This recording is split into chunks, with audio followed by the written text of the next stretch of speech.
Welcome back to Primetime News. And a special welcome once again to our viewers on TVJ International in the Cayman Islands and online at onespotmedia.com. Up first this evening, local government minister Desmond McKenzie has put to rest strong appeals from the opposition for Joel Williams to be removed as chairman of the Clarendon Municipal Corporation. Now it follows mounting concerns that the PNP now has the popular vote after the November by-election and should be allowed to select their own mayor. Mr. McKenzie addressed that and other issues at Wednesday's post-cabinet press briefing at Jamaica House.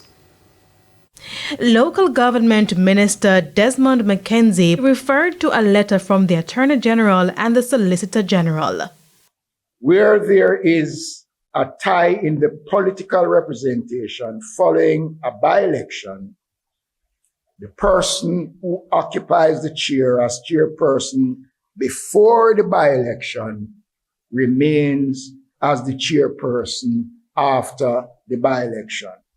There are 22 divisions in the Clarendon Municipal Corporation.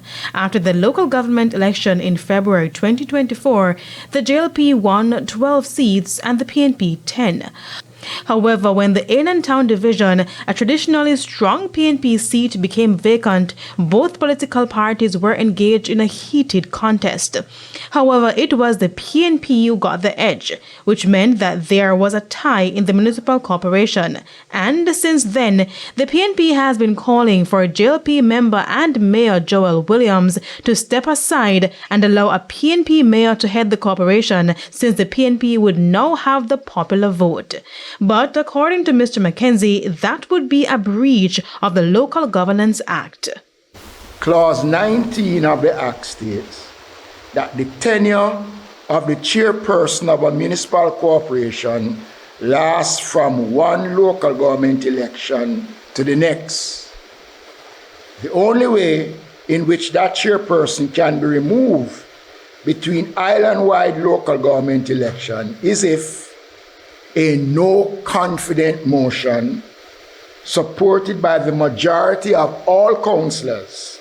And Mr. McKenzie states that the no-confidence motion cannot be held until 12 months after the last local government election, in this case, 1 year after February 26, 2024.